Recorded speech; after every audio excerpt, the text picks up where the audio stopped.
Hello there. This is Matthias, your game master from the Black Madonna. Today is a first for Red Moon Roleplaying, as we have a guest joining the show today. I've been looking forward to this opportunity since we first started the show, and it's a great honor to finally be able to welcome Nallo from Helmgast. Welcome, Petter. Thank you. It's nice to be here. Yes, you and me have spoken about KULT and the Black Madonna for... I looked through our chat history. It's been almost a year since the first time we spoke. Time truly flies. Indeed it does. And we are still going on with the game. Soon to be released, hopefully. Yes, definitely. We are all looking forward to that. Could you perhaps introduce yourself to our listeners who might not be so familiar with you from the night rants and other things that you have been featured in, and perhaps who you are and what your role is in the KULT project? Well, I am a devoted role player and have worked with games for a long time. I got involved in KULT quite early in my youth, and now I am a part of this new KULT project, so it feels really nice. And my role in the project is really twofold. First of all, I am the creative director, so I sort of shape the vision of that, what this KULT should be, how it should feel when it comes to style and theme and art. And I'm also the writer and sort of the guardian of the mythos part, so the mythical aspect, the setting of KULT is my domain, so to speak. And I have also had my fingers involved in the rules to try to pull them further away from the Apocalypse World engine that we use, and dabbled with some archetypes and stuff like that. Excellent. Yeah, and you're not doing this by yourself. You also have some people with you. Yes, well, we are 3 persons working on KULT, the main team, so to speak. Robin Liljenberg is the one that really started it all. He is the master of the rules. It was he who reshaped Apocalypse World to fit KULT. And it is he who has created the mechanic, how you build the scenarios around the player characters, where the dark secrets and drawbacks haunts them. And he's also a really great game master, and I think that a lot of the hype that this new edition of KULT has gotten, at least here in Sweden, is the fact that he has traveled around and played the game with those that have been interested in it, and those that have had doubts that it's a new game system and it's to an old game, and to make it feel fresh again. So I think he has a lot of impact that first of all, that the project was started, and that it has gone so popular, at least here in Sweden so far. And then we have Marco Beerman, who is sort of my partner in crime. We have made a lot of games together, me and Marco, and he has more a role of organizing the whole thing, and it was he who planned a very successful Kickstarter, and he has also poked at the rules and commented on the setting material. But it's more me and Robin that is directly involved in the creation of the core game. Yes, and when it comes to weapon descriptions and that kind of stuff, I understand that he is quite familiar with that stuff. Yes, well, he has a love, I would almost say it, a fetish for weaponry. Yes, I have Neotech Offensive, the weapons book, which I believe he was key in creating, which is, I don't know how many hundreds of pages of weapon schematics. So it is a bizarre amount, but yes, exactly. So if we go back to you then, if we talk about your background in role-playing games, how did you get started, and what are you playing these days when you're not playing or working with KULT? Well, when I get started, I've heard of role-playing games long before I played them. I was quite young, and I had this friend that told me about, I played this game where I fought against some spider, and I was like, what? Like a board game? It was, no. It was like, it was there, and I was like amazed what it could be. And then I grew up in a small town in northern Sweden, and there at the toy store I did see these boxes with like dragons and strange creatures on them, and I got really, really fascinated. So I bought some of these games, but I didn't really have anyone to play it with. I couldn't really understand how you should do it. So I think I was 13 the first time I started playing. I got involved in a group of role players at my school, and then I just instantly got addicted. And I started with like fantasy games like the Swedish Drakar och Demoner, Dragons and Demons, and also the horror game Shock. Chill was more classic horror game where you fought vampires in castles.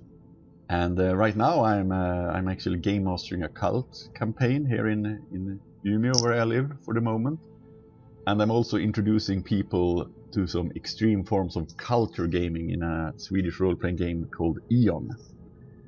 And we might start up some Vampire Dark Ages as well soon, but I won't be the storyteller in that one, so it will be quite nice. Yes. And you mentioned Eon there, and that's of course one of the other games that Helmgast is putting out. You started writing for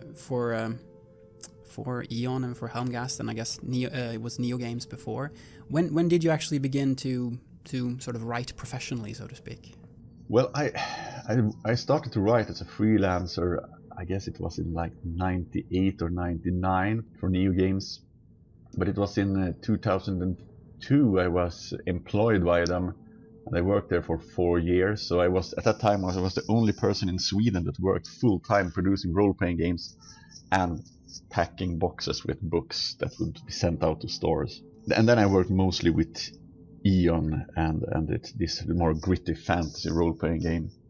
But Helmgast is more of it's a different kind of company, I would say, than Neo Games, because Neo Games was, we tried to survive as a business. Helmgast is a group of friends that has a passion for role-playing games, but we all have jobs on the side, and the games is allowed to be our passion. And I think that it's something very healthy, because when you start to think about it in an only economical way, you sometimes make decisions that is not the best, I would say.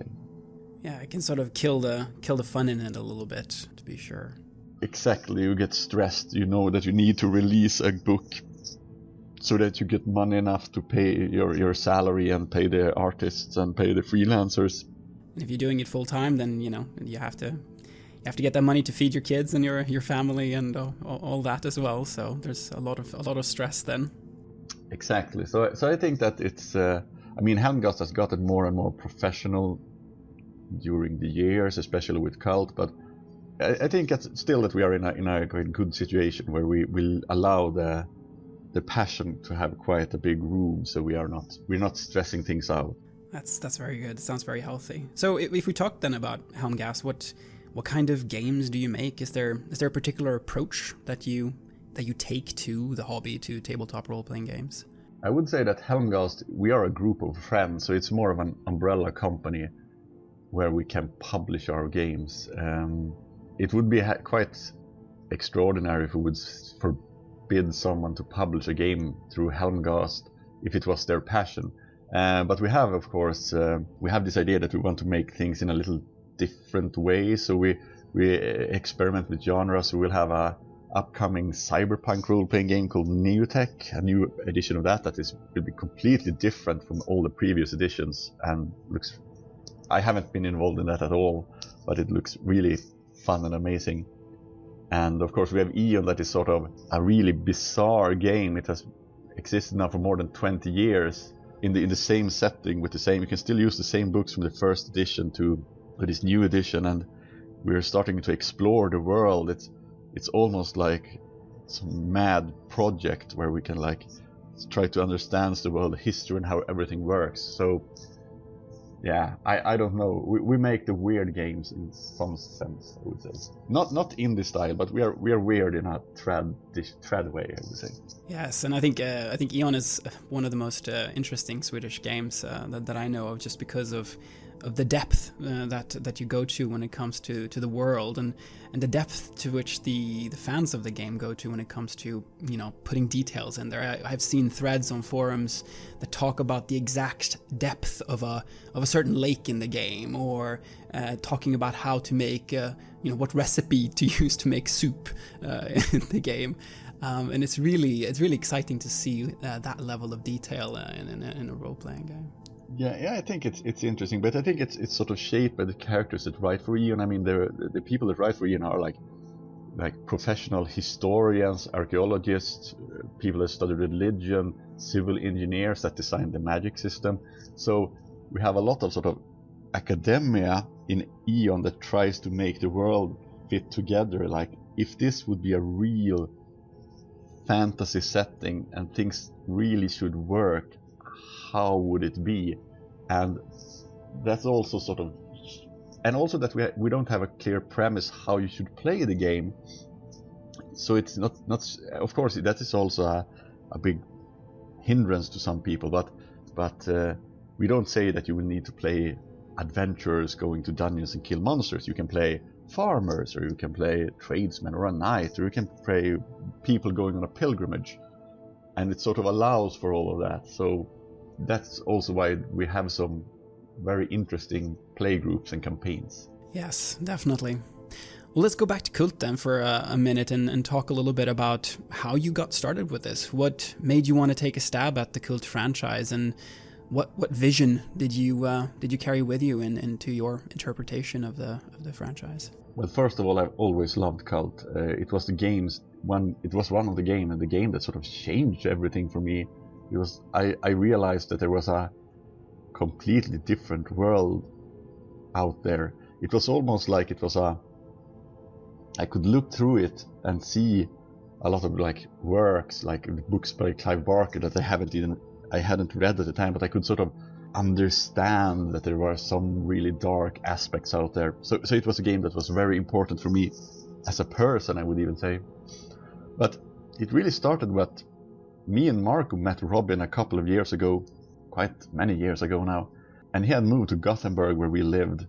He played this game called Apocalypse World. It was quite new back then, and he had made a Apocalypse World hack for KULT. And both me and Marco really loved KULT. So we joined Robin and played it and really liked it.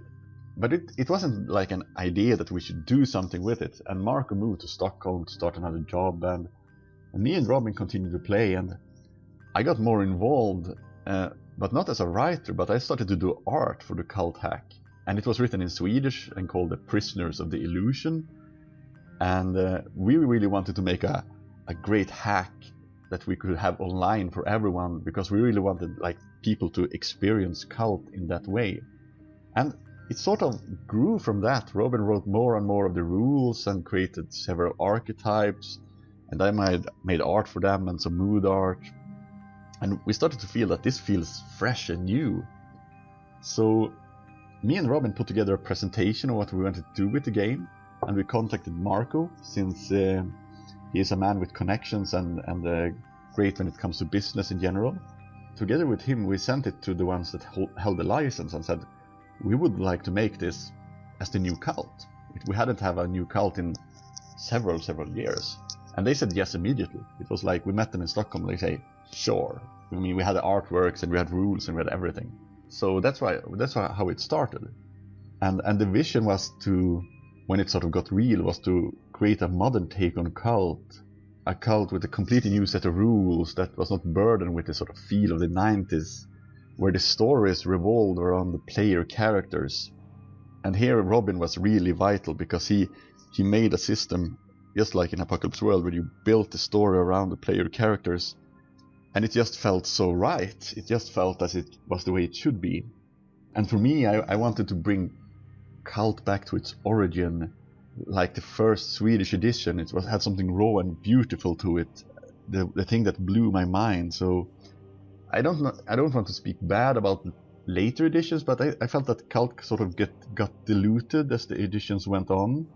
The horror became more synonymous with gore, And sure, it was gore in the first edition, but it was much more. It was like a feeling of isolation, existential horror, and it was sort of horror and beauty at the same time. So that was sort of the vision, to strive to pull it more to that original direction. I too was struck by just how different the original KULT was back when it first came out. It was something really, really special that it brought into the hobby, and it really felt like an adult game in so many ways. And of course we know that caused some public outcry when the game was being sold in toy stores.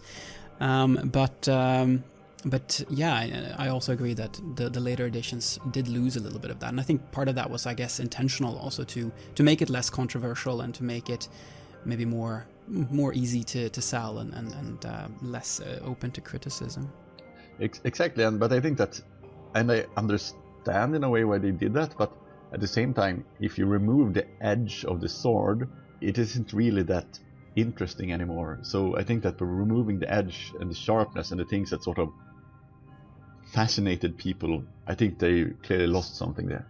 Definitely, and I mean, after the first edition, it really wasn't the same anymore. So hopefully, what we're seeing now is a return to, yes, that original vision. I hope so. Could we talk a little bit about then? You have landed now this agreement to do this game. You have your rules. You have some illustrations, and now you're gonna make it big. You're gonna make it real, and you're gonna sell it to the world. You are launching a Kickstarter.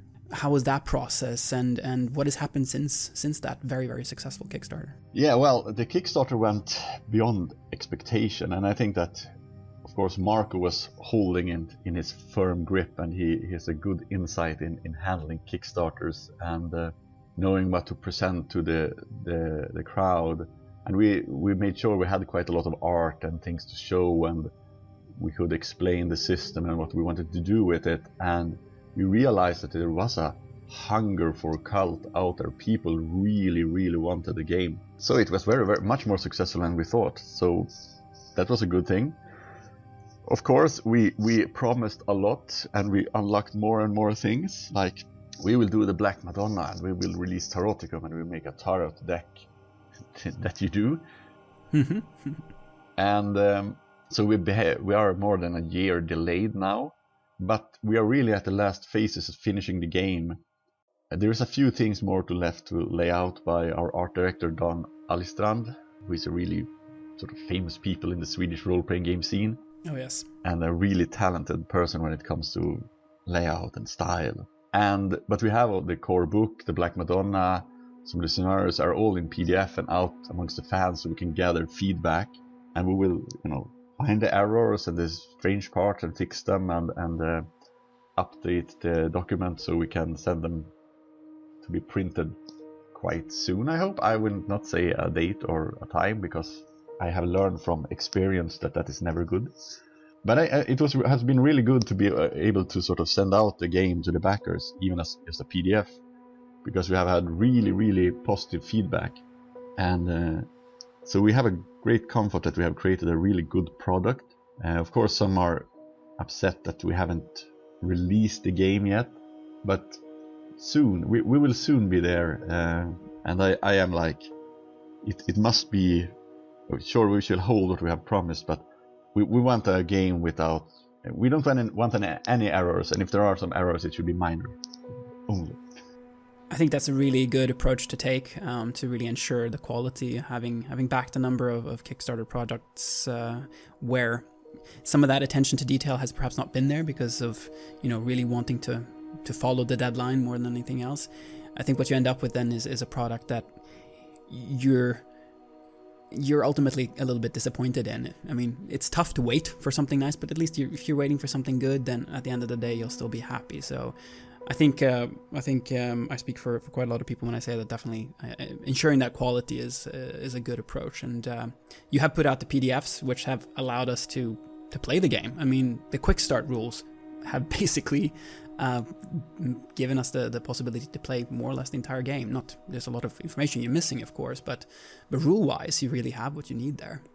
Yeah, but that's what's important, because we wanted the feedback, and we wanted the fans to feel the game and come with input, and because I think that we get so much things from just putting things out there and have their insight and feedback on it. So it has been really, really helpful. And most of our backers is just like you. They say like, we really want something good here. If it takes some extra time, sure. But of course, I understand that if you have backed something, you really want it to be delivered in time. So, but it's not much longer. Not much longer. Well, let's then look at some of the questions that we have gotten from our Patreon backers. They had a lot of interesting things they would like me to ask about. So hopefully you're prepared for some questions that will be a bit deeper. But let's start with our backer Anton Gonzalez, who asks, what did you find convenient to keep from the original, and what did you discard? Well, I mean, we kept many of the core concepts in old KULT, archetypes, when you create player characters, the dark secrets that shape the characters. And I mean, of course, the mythos, like the Metropolis, Inferno, the Dream World. But when it comes to discarding, we had this approach, and it was, if KULT was made today and not in 1991, how would it look like? So I think that we went from there to explore it. So when it comes to the mythos, which is what I feel I can speak for the most, because when it comes to rule, it's more Robin's territory, I really used the first edition of KULT as my Bible. And I read it several times and took notes, and then I just put it away. And I worked on the chapters from my vision, and I added some chapters, and I sort of reshaped the world and the setting. But I tried to find the underlying theme. So as I used different ways to inspire myself, music, reading certain books, watching movies, and try to find the soul of each chapter. And I did work with them a lot, much more than I would do with perhaps a normal role-playing game.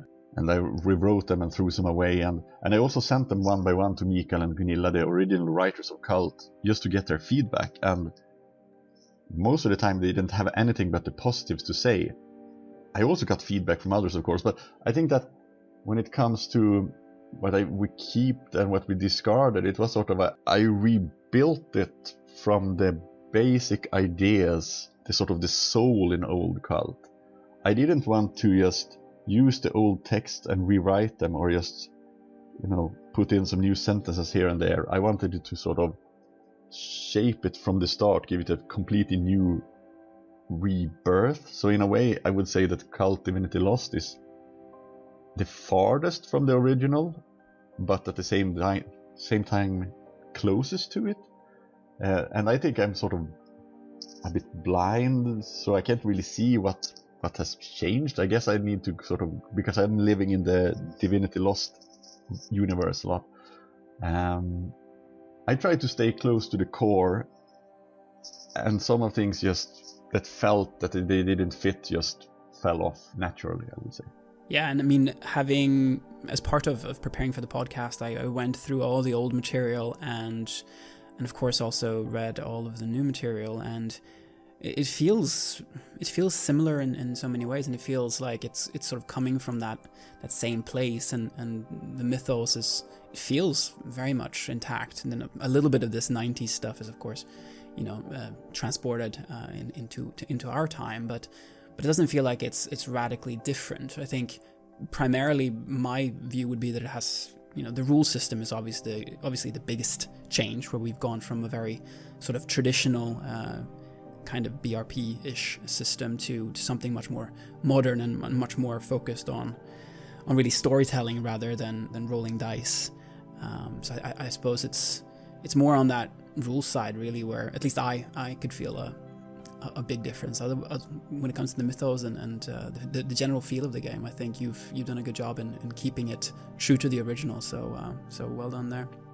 Yeah, thank you. And I agree. I mean, I think that the rules, I feel, is like, it's how the new rules is like how KULT should be played, according to me, of course. There are probably some fans that want the old BRP system, but I feel like it's no going back to that. Not for me, at least.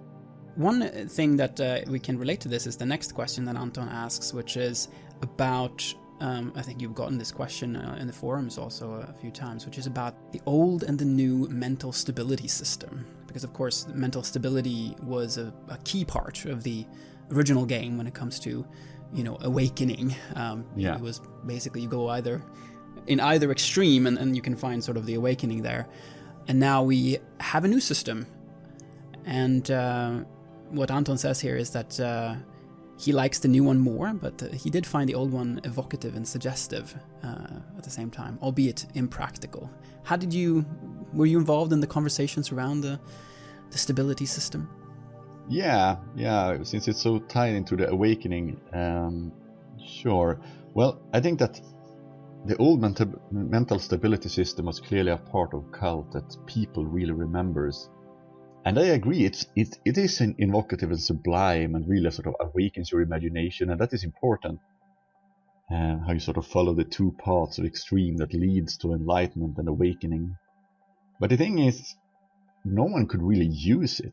To go from 0 to 500 positive or 500 negative mental balance was not really anything that was suited for play.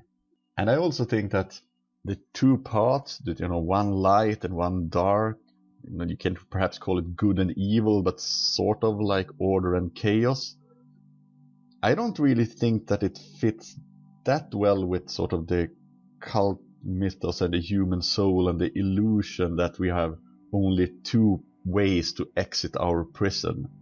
Because I see it more as a personal journey. You are chained in the illusion, you have the veil put over your eyes, and you need to find a way to break free and seek your enlightenment. The stability system, the mental stability system we have in New KULT, is not as much about enlightenment, but as the mental state of your character. And what I really pushed for in that system, it's Robin who made it from the start, but I really pushed that if you reach 0 stability, it's not necessarily a bad thing. You can have insights in a quite profound ways. It can change you as a character. And I think it's important, and a big difference in KULT compared to other games such as Call of Cthulhu, where sanity is, if you have 0 sanity, it's game over. And I think that you should look at the mental stability system that we have in KULT Divinity Lost as an aspect of the character, but not as the path that leads to awakening. And in the future, when we start to explore the more enlightened characters, there will be some sort of system, it's not yet designed, that will lead you towards awakening, that you can use in play to sort of shape your character. So at the basic level in the KULT Divinity Lost core book, we don't focus that much about going towards awakening. It's more like just understanding that the world for what it is, that it is an illusion, it is a prison, and there is things and beings beyond. Yeah, definitely, and it's sort of beautifully tied into the other rules and to the dice rolls that you have, and when you move in the stability scale, it doesn't have an impact. But as you said, reaching the bottom there, it doesn't mean game over. It doesn't mean that you die. There's you can get, I think, new archetype. You can learn more. You can get more experience.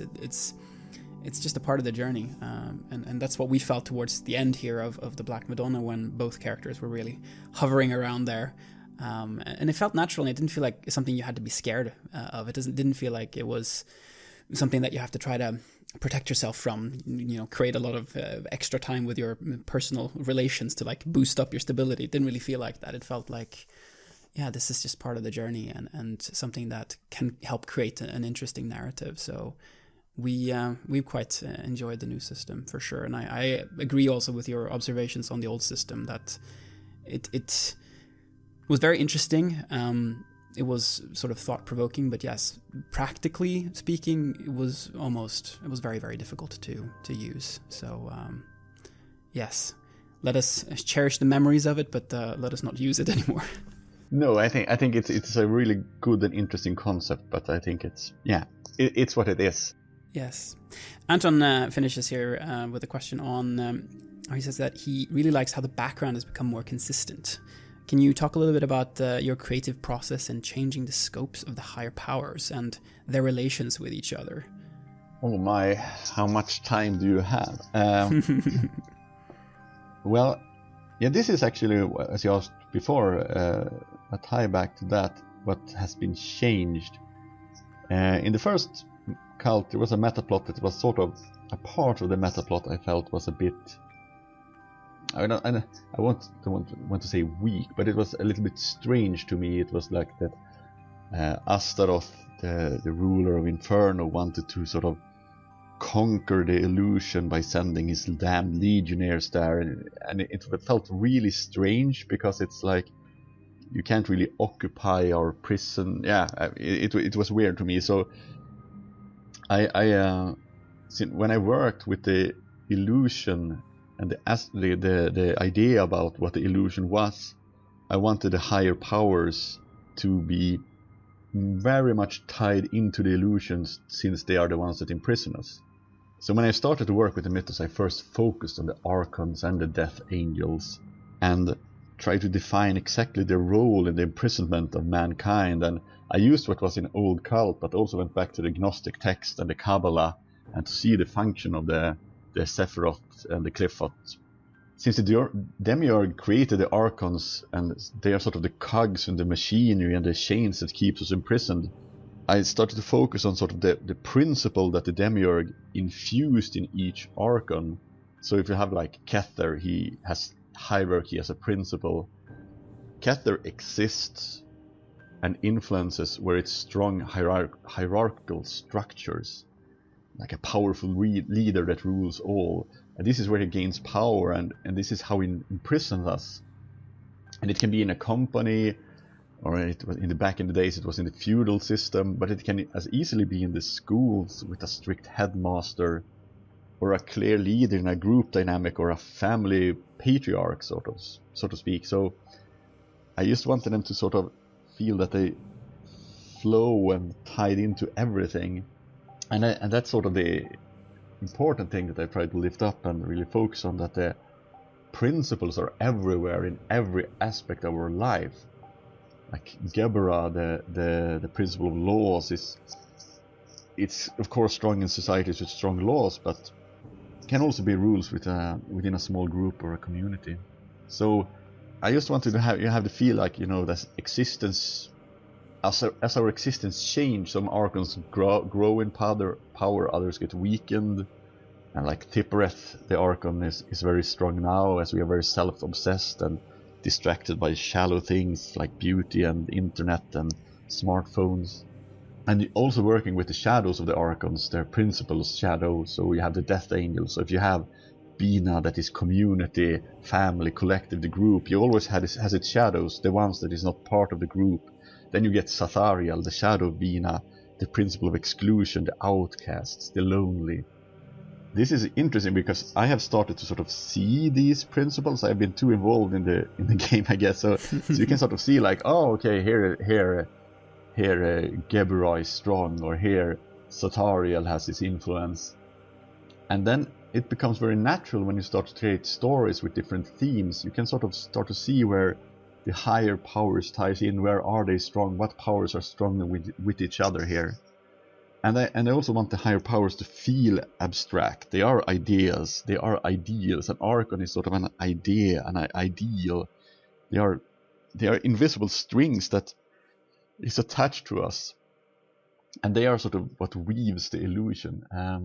I felt that the higher powers were sort of, and I know that Mikael and Gunilla said it, that they sort of added the archons and the death angels sort of get quite late in the process. When they sort of discovered, we can connect it to the Gnostic teachings and the Kabbalah. And I was like, when I reshaped it, I like had them there from the start, like pillars, like the citadels of, they were sort of the core, and then we sort of created everything around them, so they are sort of influencing everything. So a part to sort of break free to the illusion is to understand the principles and how you are controlled, and start, cutting the chains. What I've read so far really shows that it's it has become a lot clearer, and it really feels integrated into the whole game. in a really nice way. I think we'll come back to the higher powers in a question a little bit later, but let us move on to something related to Bina. Let's talk about campaigns, and let's talk about the Black Madonna, which is very much a traditional campaign, I would say. I mean, it's not really the way that you're intending for KULT Divinity Lost to be played, in a way. I mean, it is more or less intact from the way that it was originally published. Of course, the rules have been sort of fixed, but it is, in a sense, sort of a story that's in some aspects set already with certain events that are supposed to happen. Whereas KULT Divinity Lost is more sort of focused on, the player character sort of being the thing that really shapes everything, and sort of shapes the story, and that you sort of move from there rather than from sort of a grand story arc that you're supposed to sort of follow. How have you sort of merged these two different ways of playing, in a way? What's your thinking around that? I agree that they are very different. We talked about it a lot in the beginning, how we should do it, if we should try to sort of rewrite the Black Madonna and make it more like a sandbox. But it would be wrong to do so, I think, because it's such a classic campaign. And of course, as you say, the idea in KULT Divinity Lost is that you as a game master will create a campaign around the player characters, where you start with a basic idea, what you want to play and explore. If you want to play teenagers growing up in Detroit, or a story about crime and passion in Los Angeles, or occultists seeking for hidden secrets in Hong Kong, I don't know. It is sort of the core idea, and it was also the core idea of old KULT, that you will create a character and you will give it a dark secret, because in KULT, horror very much comes from the character. It comes from the player's character. If you compare it to, for example, Lovecraft, where it comes from without, it is some being from another world that tries to destroy our existence. It is quite different, and we will also have some sort of these quick play scenarios where you get finished characters, or you can create characters tied into a very specific story. I think you can play the game in both ways, but I think that it's very important that if you make a more traditional campaign like the Black Madonna, it's very important that you tie the characters to the story, at least in a thematical way, so that they don't feel completely alien, and they shouldn't have their own dark secrets that in no way is tied to the sort of main campaign. I don't have that much problem with using like trad scenarios to KULT, as long as you use them correctly, I would say. And obviously Taroticum is also coming up, and I guess the approach that we will see there when it comes to how that will look like is going to be quite similar to what we've seen from the Black Madonna. Yes, that it is, some of the rules are updated, but it is still that original story, that original thing that Mikael and Gunilla put together. That's still something that you can experience through the new version of Taroticum as well. Yes. Yeah, exactly. I mean, the old material is what it is. I mean, they are very well-written scenarios that explore deep and very interesting aspects of the KULT mythos. And I don't want to change it too much. I don't want someone that is sort of a fan of the old scenario getting something completely different in their hands. Of course, all the artworks, the layout, and the rules have changed, of course, but the themes are the same. And of course, in the Black Madonna, we made some additions. We added a new chapter. We explained more about the world in 1991, since it is many years ago now. And we made an alternate character generation, so the player characters will be tied into the theme of the Black Madonna and the setting in Germany. It will not be as much of that in Taroticum, because in Taroticum you have a prologue where you have that takes place in the 1800s, I think. So that sort of will flow back into the scenario when you start it. So I didn't feel that we needed to make as much adjustments there. It sort of worked out on its own. Yes, and we're right now preparing to get started with Taroticum as we have finished the Black Madonna, and yes, definitely I can feel that there's less of a need to really sort of tie to really have sort of very unique characters that are really tied into that time and into what's going on in the world at that point. It feels a little bit maybe less crucial, and there's a little bit more freedom there with Taroticum. So it's going to be very interesting to see what that turns into. I will also say that I really enjoyed what you did for the Black Madonna when it comes to the sort of the new, I can say the adapted archetypes in a way that had that had a direct connection to the time, because you really got into themes pretty much automatically through that, and I think that helped a lot, because 1991 is a long time ago now, and a lot of us who are playing in our group, at least, were very, very young then and don't have much memories from that time. Yeah, well, I have the memories that I did see on TV, of course, but yeah, even for me, it's more like I need to really think how it was, and yeah, so yeah, I understand. Next up is a Patreon question from Victor Koch, who is asking here, how have you liked our interpretation of the campaign and the podcast in general? Has our approach to the material or rules been different than yours in any way? No, I think it's been really, really good, and I think it's very inspiring, and I have several friends that will play the Black Madonna and that listen to your podcasts. The bad thing is of course that they sort of get like, oh my god, how can I ever get to this level of excellence? But and personally, I think it's so nice with a podcast, especially for a horror game, when it's like serious, and it feels almost like listening to a play, and with music and monologues, and you can sort of get the sort of disturbing feeling as the characters are mentally broken more and more, and the scenes becomes very intense. And for me, I think that I don't listen to many podcasts, but it's mostly because I find them too, I don't know, they are a bit unstructured for me. And I think that you show very well how the rules can be used. I myself use rules very sparingly. I don't have many dice rolls, only when it's really, really needed. And I also like that Bjorn and Carver's backstory is sort of unfolded for us as the campaign moves on. We don't really know that much about the characters. So for me, who likes and knows the Black Madonna, I listen to it because I want to know more about Bjorn and Carver. What is it? What is it that in Bjorn's past, and what is it with Carver and Jenkins? What's going on? So it's sort of a double story for me that knows the Black Madonna that I'm interested in. And as I am on episode 19, so I'm a bit behind, but I will surely follow it to the end and see what will happen. We're very happy to have you listening, and thank you so much for those kind words. It means a lot, of course, to hear it from someone who's involved in making the game. And the reason that we took this approach really is, I think we're coming from the same place when it comes to what we would like to listen to, and having a sort of structured approach that stays in character and that really lets the horror build up and doesn't sort of kill it with humor as soon as it starts to get, as soon as you start to find an edge.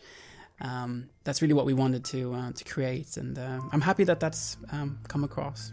Yeah. Well, it's really inspiring, and I'm looking forward to see what more you will publish through Red Moon Role Playing. Indeed, and when we talk about what is next, then now you obviously have the Kickstarter materials that you need to deliver upon. You have commitments to fill there.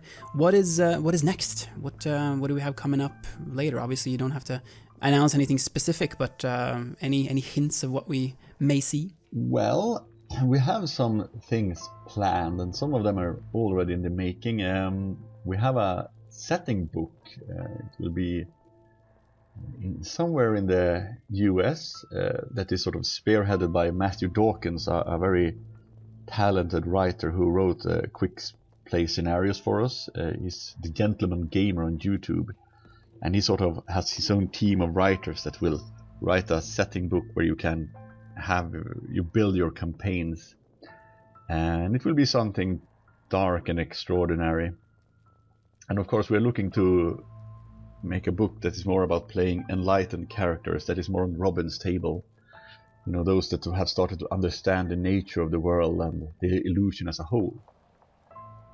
But I would say that for me the most exciting thing is that in the beginning of the project, you know, Mikael and Gunilla, the original writers of KULT, I guess they were a bit skeptical. First meeting was a bit like, okay, we'll do a new version of KULT. Well, okay, we don't own the license. Sure, you can do it. But they have really warmed up to it. And I think that when they read the text and they did see like, okay, this will be something good. And we have played some KULT with them. And they have now written a KULT novel that will be released. And they have already produced 2 shorter scenarios for KULT Divinity Lost. And it's almost certain, I would say, that they will produce a setting book for us as well. So we will have the original writers creating material for the new edition of KULT. And that is something I really look forward to. Yeah, that is super exciting. And this was actually a question also from Per Klingberg also about, what we will see here going forward, aside from, new adventures, any other aspects that you're hoping to cover. But it's really exciting to see all these things that are now coming via Gunilla and Mikael, and to see them being back in the KULT world and producing new things, and not just a few things, but quite a lot actually. It's super fun to really.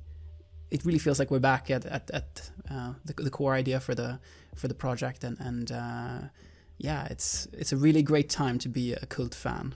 Yeah, I agree, and they have a great and twisted minds and can produce really bizarre and weird things. So it will be very interesting to see what comes from them. One specific question we had here on sort of new material comes from Johannes Johansson, and it's he expresses his love for the Conjurer guides for the 2nd edition of KULT, the Beyond the Boundaries, Heart, Mind, and Soul. You're familiar with these, I suspect? Oh yes. He likes the authentic feel that you get from the description of the magic workings and the occult sciences that are described there. Have you thought about publishing something in the same vein for KULT Divinity Lost? Well, I would say that this is actually more something for Robin to talk about, because it sort of ties into the enlightened characters and how we want to present magic as a whole. And we are still like contemplating how we want the source books to look like, and I like the magic source books, but I'm not really a big fan of source books when it comes to like you are describing the world like an old geography book with places and characters that the game master can use, like a Metropolis book or Inferno book. I think it sort of dilutes KULT a little bit, it weakens it. So we will see how we'll work with it. Perhaps we will work more like with themes, that we will make a book about passion, and it touches upon that, perhaps when it both comes to magic, but also the death angel Gamaliel and the beings bound by passion and things like that. So all of that is still quite undecided, I would say.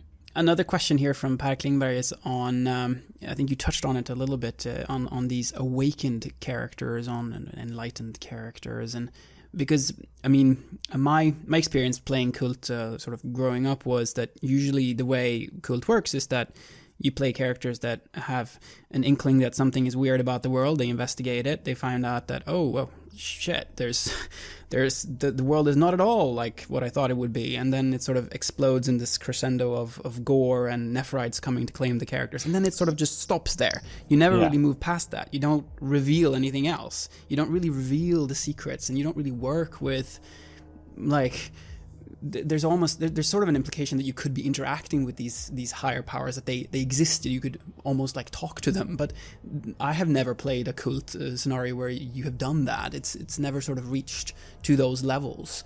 But you're looking into how to work with that higher level. Then I understand.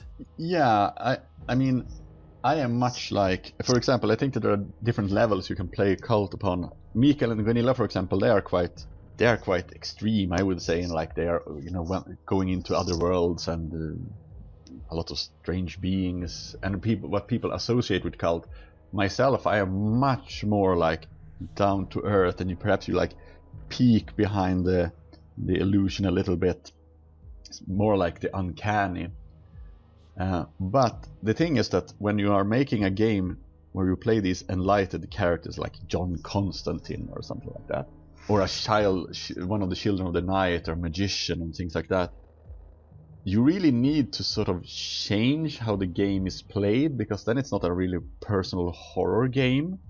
It will be more a game about intrigues and dealings with the higher powers and the servants, and it will spawn a completely different set of stories. And I guess you might need to find different ways how you will build campaigns around those characters. So that is something that we will need to explore in the future when it comes more to the enlightened characters. But I would say that when you change the game so that you play a person that is more enlightened and know more about the true world, you need to change the way you play the game as well. Perhaps it is not like the horror game, it's more of a game about intrigues and mysteries.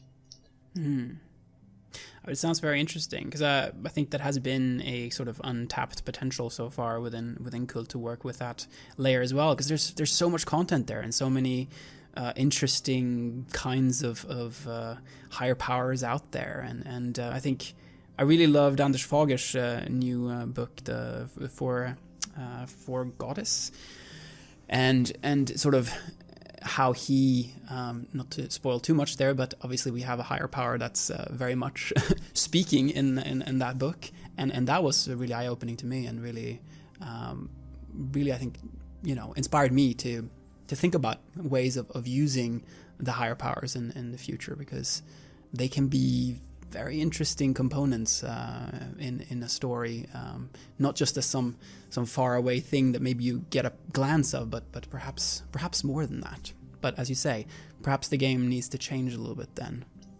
Yeah, I think so. And I mean, for example, Anders Fager's book, then you have a lictor as the main character. So I mean, that sets okay, we're exploring the way as one of the sort of jailers that will keep mankind imprisoned.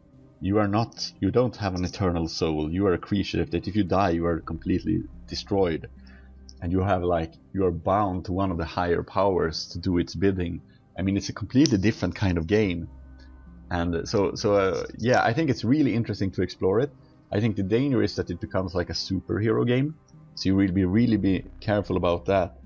But I think that you need to change. I wouldn't say that you can really mix those two really much. You can't have we are starting to explore the fall of the illusion and seeing through the illusion, and then mix it with, let's make a deal with blah blah blah. Let's travel to Metropolis and find this artifact, and then go back to hell and offer it to one of the servants of the Death Angel, something like that. It needs to be a different kind of setting, and not a setting, but a different kind of playstyle, I would say. Moving on then to some of our final questions here, we have one from Xavier Landavidea Uresti, who is asking about how you feel about the transmedia possibilities of contemporary role-playing. So he's talking about turning game sessions into podcasts, making a card game out of rule settings, short stories, films, video games. How do you look at that and connected with KULT, for example? Obviously we've seen the books now being one part of this, perhaps. Yeah, well, I think it's great. Even if I'm quite conservative, I've also started to play over the net through Roll D20 and stuff like that. Roll 20, I think it's called. Mm-hmm. I can really enjoy podcasts and let's plays and things like that. And I mean, role-playing is storytelling, so I think you should always explore new venues for that. So I'm only positive. I don't see anything negative about that. No, me too. And obviously, actual play podcasting is something that has really exploded in the last few years. There's really tons of actual play podcasts out there, and I think for me as a player, it's meant that I have this ability to share what we're doing when we're playing, to share it with more people, because that was always a slight frustration, I would say, as a game master. You putting in all this time into crafting this world together with the players, and you spend hours preparing, and then it's like 3 people who get to experience it, and and you can't really leave it behind in any way. So being able to use this format to sort of let others experience it and be inspired by it, it's been something that I've found really, really a lot of fun, and I can see it starting to change the hobby a little bit. Obviously, they're really big now. Some of the actual play podcasts and YouTube channels that are out there, they're truly huge. You know, something like Critical Role, for example, the reach that has is truly staggering. Yeah, I agree in some ways, but I also can really enjoy that you play this scenario with your characters, and this is only for you. You have like spent a lot of time with your characters, and the players have spent a lot of time with their characters, but it's just for the enjoyment of it. I mean, I agree it's good to share it, but I don't know, I can really find that it's something special as well. I don't know, it's like a little secret tweet or world that you only have for yourself with your friends. So no, I truly enjoy it from others, but I'm not into that myself, I think.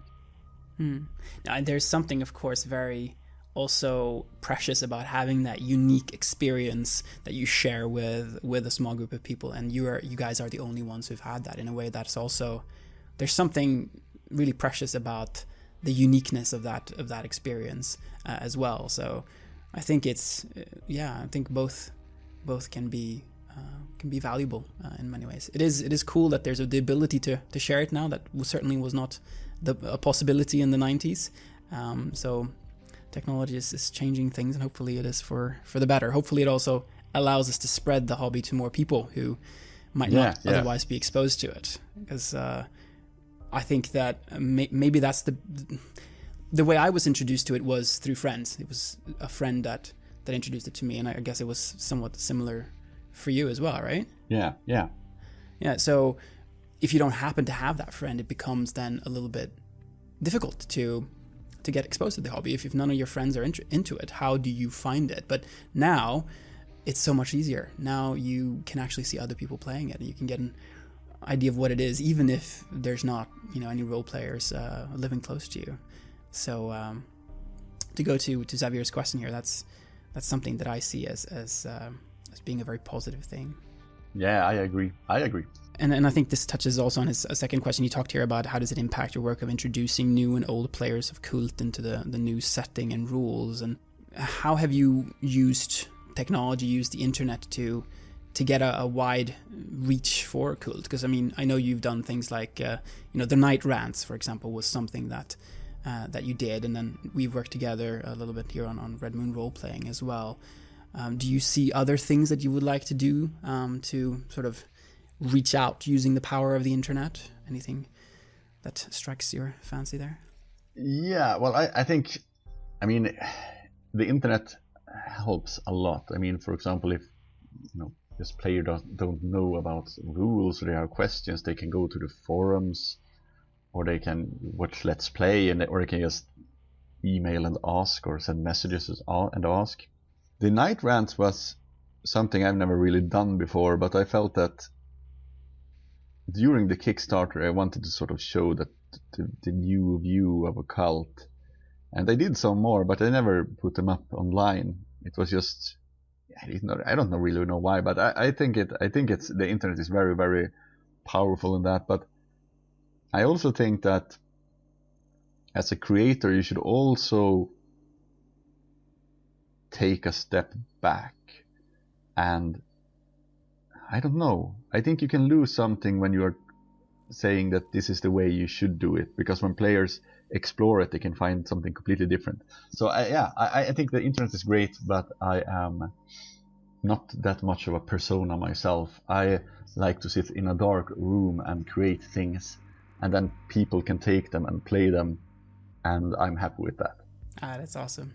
I will say I very much enjoy the night rants, so if you do decide to return to that, I certainly will be watching that. It was very interesting to sort of get an insight into the way that you're thinking when you're creating the game, and really enjoyed it. Yeah, good to hear. It might be some more, who knows? Let us see what the future holds. So we have now covered the questions that we've received, and a lot of the things that I've also been thinking about. Is there anything that you would like to talk about or to bring up or to leave us with? Any thoughts or ideas? You have a lot of people listening to you now, so... Well, no, I think there have been good questions. When it comes to the mythos of KULT, there are so many things that you can explore. I remember I talked to a person that handled the second edition of KULT, and he said that it was a big problem with KULT because every scenario ended that the illusion is like, it's revealed, there is an illusion, and everyone was like, ah! And then it was like, after that you can't continue playing with those characters, because then it is like that the game is set up to be like the big reveal, and then it's finished. And I feel like one really needs to find a way to... We have been very clear, I think, that much more clear that you have like a move that see through the illusion and stuff like that. So we don't really want to hide that from the players, that there is an illusion, but we want them to explore different things in the mythos. And I also find that very interesting if you can get players to... How will KULT be when you play enlightened characters? How will it be if you play KULT in different eras, like in the industrial age or in the dark ages when the demiurge's grip is far stronger? How will we handle the road towards awakening? Not that I feel that we would ever... I don't think it would be possible to play an awakened character as such. I think that there is sometimes the game ends, I would say, but there is a lot of things to explore and things that I also want to explore, so that makes it interesting. I agree, and I think there's a lot of us out there in the KULT community who want to see the same things explored, and really looking forward to seeing what comes now. It's an exciting time, as I said, to be a KULT fan, and yeah, we really hope that you keep up the great work. We're looking forward to the books coming out, which will hopefully be quite soon. And the PDFs are there, and the quick start rules have been there for a long time. So yeah, there's really no excuse to not be playing KULT right now. So hopefully we will all do that. Everyone should play KULT. Everyone. So with that, I would like to give a big thanks to you, Petter. The support also that you, Robin, and Marco have given us as a podcast, especially as we launched the show, was truly invaluable for us, and we've really appreciated it. And I also have to say personally, getting the ability to contribute to the Black Madonna, it was really a dream come true. So thank you so much for that. It meant a great deal to me. No problem at all. I like when people participate in things. I think often it becomes something better and more interesting. Fully agree. Well, we wish you the best of luck, and we'll hope that you will continue following the show, and let us know what you think. Of course. Thank you very much. Thank you.